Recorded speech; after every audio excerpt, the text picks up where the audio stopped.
Parker Schnabel a abordé cette saison avec un objectif audacieux de 25 millions de dollars et le genre de confiance qui ne vient que d'années de victoire dans des batailles impossibles.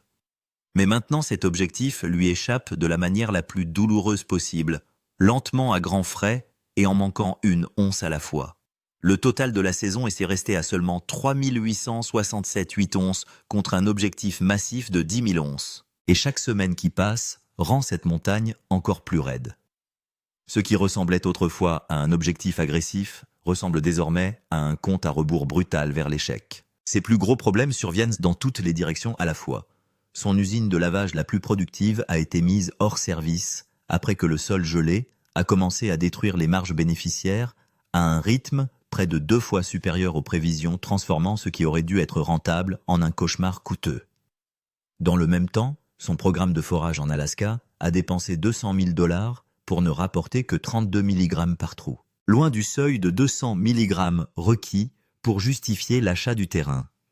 Il ne s'agissait pas seulement de données décevantes, mais aussi d'un impact financier direct qui a effacé des mois d'optimisme. Puis vint un autre coup dur, à Sulphur Creek, après une semaine entière remplie de problèmes mécaniques d'arrêt et d'heures de production perdues, le résultat du nettoyage a atteint 299 onces. L'objectif était de 300. Il ne manquait qu'une seule once pour prouver que l'opération était réellement sur la bonne voie, et d'une manière ou d'une autre, cette once manquante semblait plus lourde qu'une centaine. On pouvait entendre la frustration dans la voix de Parker alors que la saison commençait à s'éloigner. Il a admis que les choses devenaient de plus en plus difficiles, et a ouvertement reconnu qu'elles prenaient dangereusement du retard. L'objectif initial de 10 000 onces avait déjà été réduit à 8 000 onces, et même ce chiffre révisé semblait encore douloureusement lointain. Voilà à quoi ressemble la véritable pression lorsque des millions de dollars sont en jeu et que le temps refuse de ralentir. Sulphur Creek était censé être le point positif. Contrairement au terrain frais qui nécessite des semaines de décapage des morts terrains avant d'atteindre la terre ferme, ce site avait déjà été préparé. Les déchets avaient disparu. La couche salariale était exposée, et tout ce que l'équipage avait à faire était de continuer à introduire de la terre dans l'usine de lavage et d'empiler des onces sur la balance. Cela aurait dû être l'une des opérations les plus simples de la saison. Il n'y avait aucune excuse ici. Pas de facture de décapage massive, pas de longs délais de configuration, pas d'attente pour les permis ou les livraisons de matériel neuf. La mission était d'une simplicité brutale, gagner de l'argent et maintenir l'or en circulation. Si l'usine de lavage Bob arrêtait de fonctionner, l'ensemble de l'opération n'aurait plus de sens. Et puis Bob a chuté durement. Un arbre d'entraînement cassé sur le convoyeur de prélavage a arrêté l'ensemble de l'usine avant même que la semaine ne puisse prendre son élan. Sans ce convoyeur qui alimentait le système en saleté, Bob n'était plus qu'un tas d'acier coûteux posé sur un sol riche en or qui ne pouvait pas être traité. Chaque seconde d'arrêt signifiait que l'argent brûlait. Cet appel d'urgence est allé directement à Bill et Justin, l'équipe de mécaniciens père-fils sur laquelle Parker compte lorsque les choses tournent mal au milieu de nulle part. C'étaient les personnes auxquelles on faisait confiance pour résoudre des problèmes impossibles dans des délais impossibles. Ils ont chargé leurs outils, ont sauté dans le camion et ont couru vers le site sachant que Parker attendait des réponses. Quand ils sont arrivés, la situation est devenue encore pire. L'arbre de transmission de remplacement qu'ils ont apporté était complètement faux. Il était presque 1,5 pied trop long, et les rainures de clavettes usinées avec précision ne s'alignaient pas correctement avec le système de convoyeur. Ce qui aurait dû être une réparation rapide est soudain devenu un désastre. Si ces rainures étaient légèrement mal alignées, la chaîne du convoyeur commencerait à se déplacer latéralement et se détruirait à nouveau en quelques minutes. L'équipage se tenait au milieu de la nature sauvage du Yukon, regardant la mauvaise pièce sans aucun remplacement de secours disponible. Le parc à matériel était à des heures d'ici, et rentrer les mains vides serait une conversation que personne ne voulait avoir avec Parker. Bill savait qu'il n'y avait qu'une seule voie à suivre, faire fonctionner la mauvaise pièce. Le manche était trop long, alors il le coupait. La rainure de clé ne correspondait pas, alors il la remodelerait.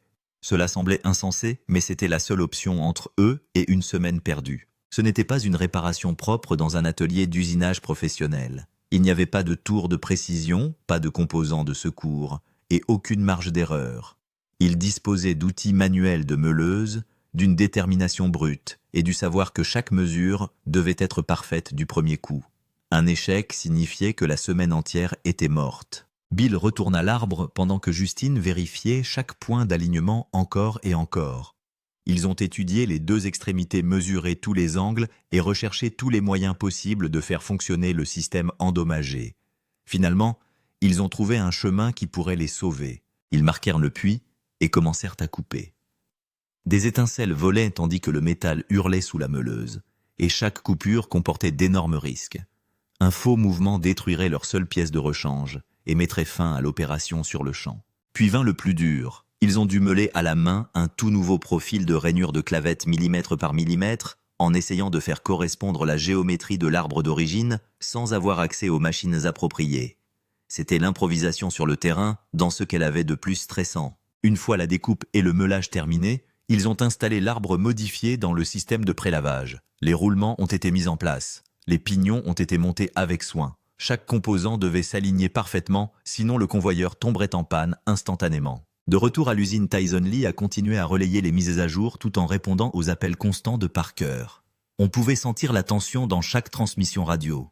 Parker ne se contentait pas d'attendre, il regardait des milliers de dollars disparaître à chaque heure de silence. Enfin, le moment de vérité est arrivé. Bill et Justine ont renvoyé Bob et tout le monde a regardé la chaîne. Cela a avancé en douceur. Il est resté centré. Il a parfaitement suivi le convoyeur sans tirer latéralement. Pour la première fois de la journée, les gens respiraient à nouveau. La saleté a commencé à se déplacer dans le système. L'usine a commencé à reprendre vie et Sulphur Creek était de nouveau opérationnel.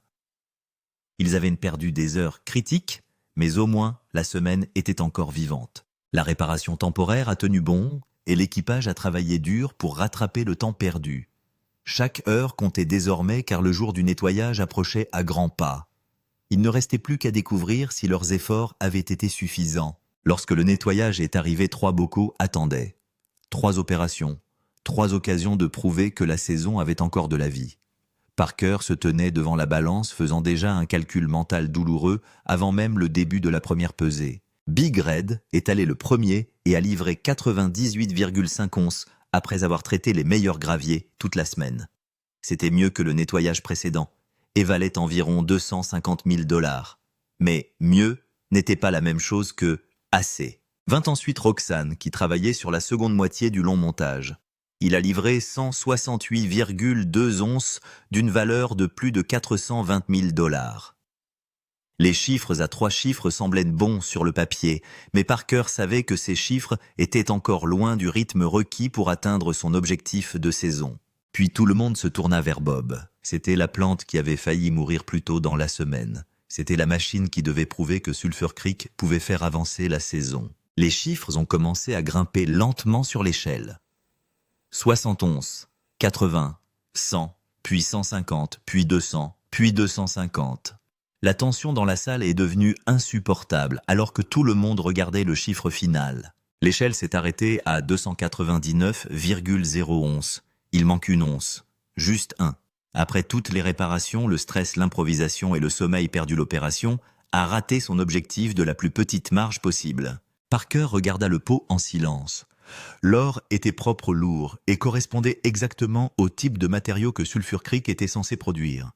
Mais une once manquante est devenue un symbole douloureux de toute la saison, travailler sans fin, lutter contre des revers impossibles, et d'une manière ou d'une autre, échouer quand cela compte le plus. Les heures que Bill et Justine ont passées à meuler une nouvelle rainure de clavette sur le terrain.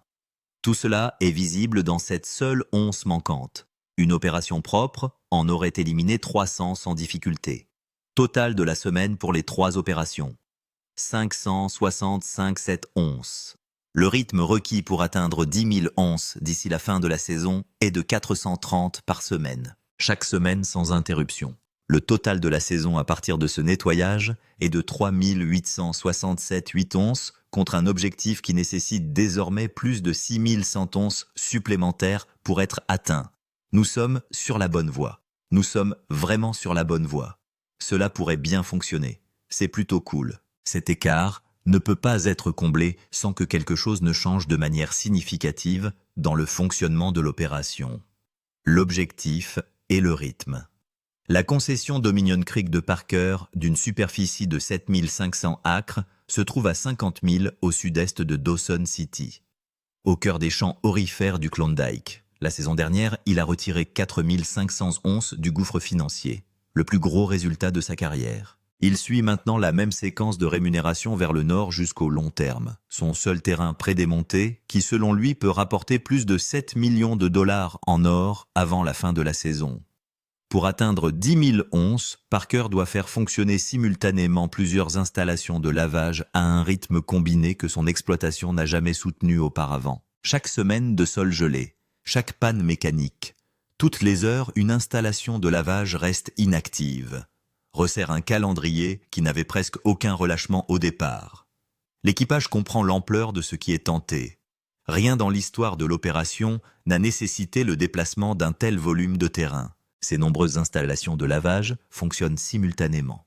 Ou encore ce peu de tolérance pour le genre de panne mécanique et de retard au sol gelé qui ont déjà grignoté des semaines sur le calendrier productif de la saison.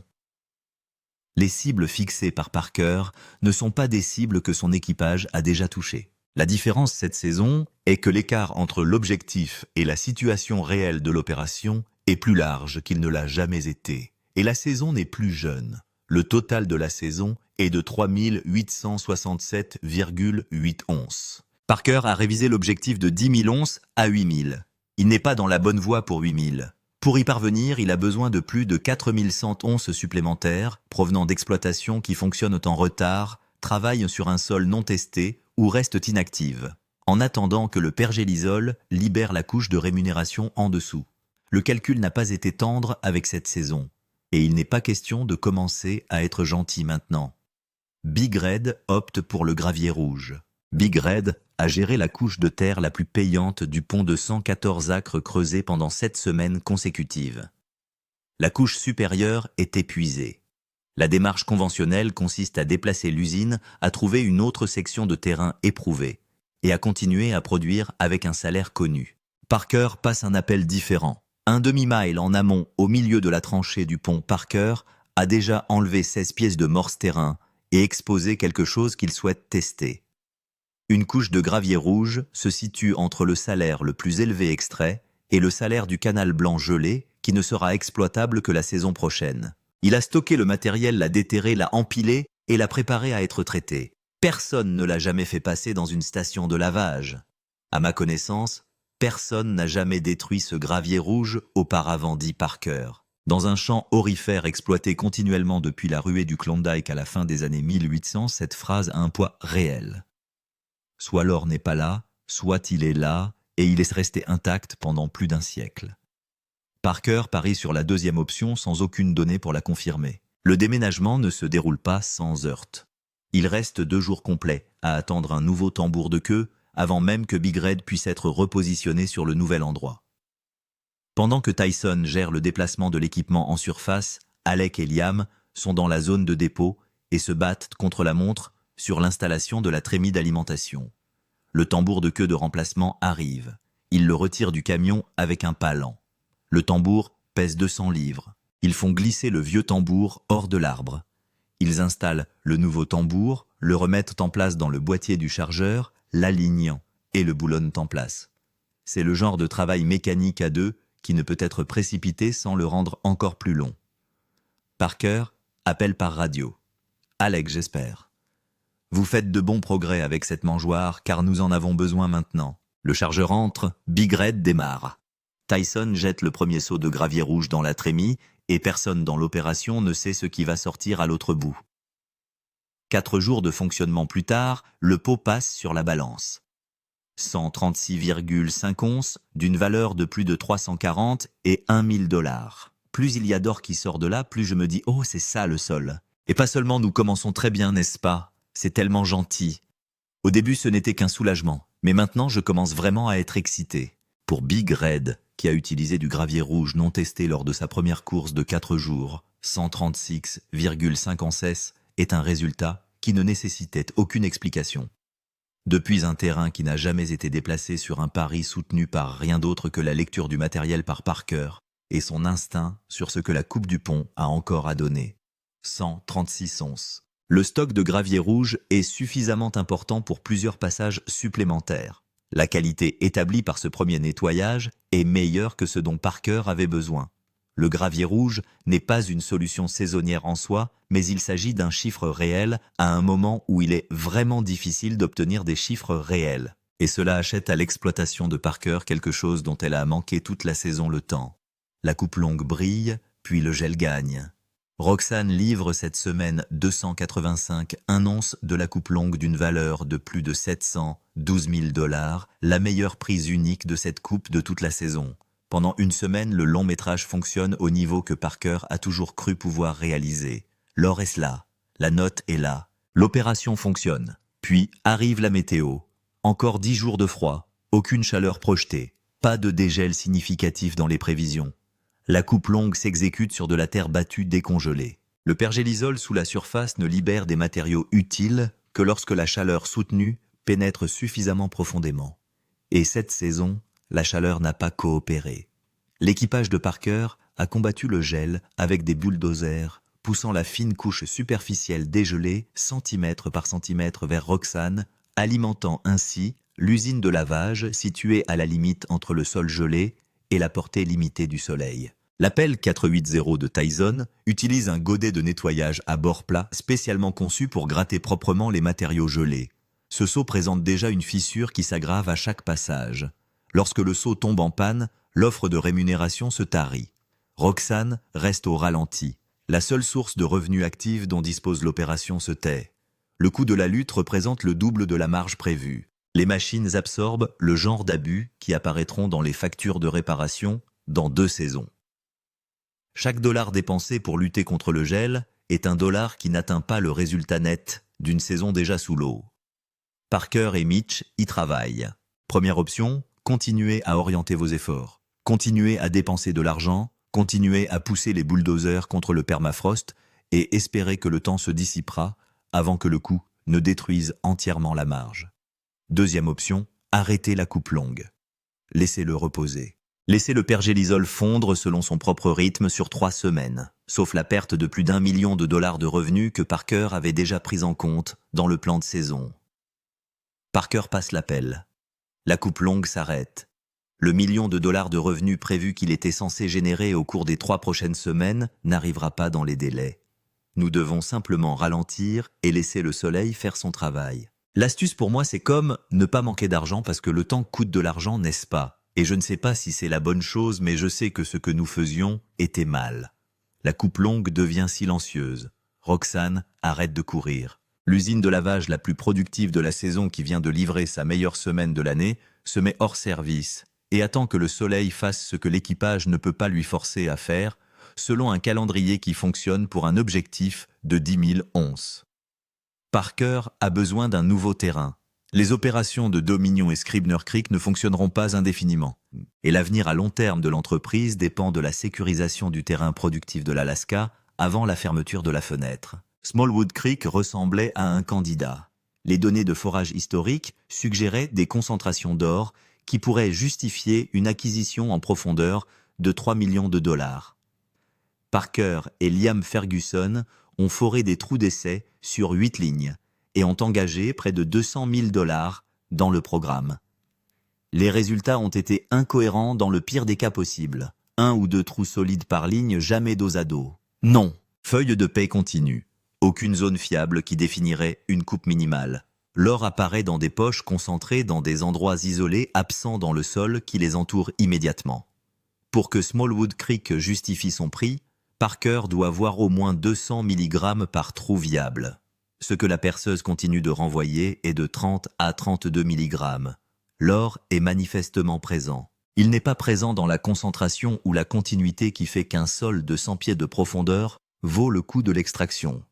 La nappe phréatique est élevée. Le gel est intermittent. Les morts terrains sont profonds. À ces profondeurs et à ces coûts, la teneur doit être exceptionnelle.